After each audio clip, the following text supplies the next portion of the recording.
Pernahkah kita duduk seorang diri lalu terfikir, bagaimana agaknya penghujung hidup kita?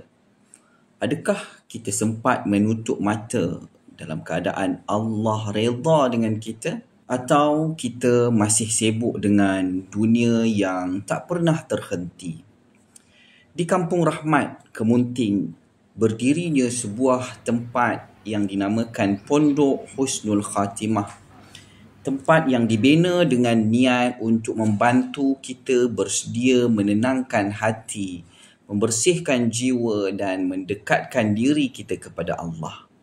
Di pondok ini, setiap penghuni akan tinggal di pondok sendiri. Tenang, sederhana, cukup lengkap untuk beribadah. Ada ruang untuk tidur, tempat memasak, bilik mandi, pintu depan dan belakang. Privasi terjaga, hati lebih khusyuk, jiwa lebih tenang. Di pondok ini khas untuk wanita yang berumur 25 tahun ke atas.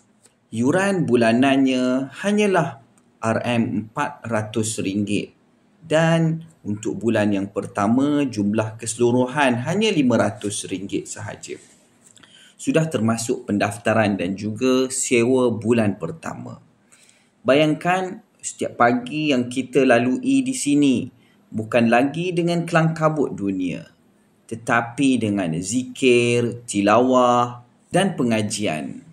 Malamnya bukan lagi sunyi, tapi ditemani doa-doa dan munajat.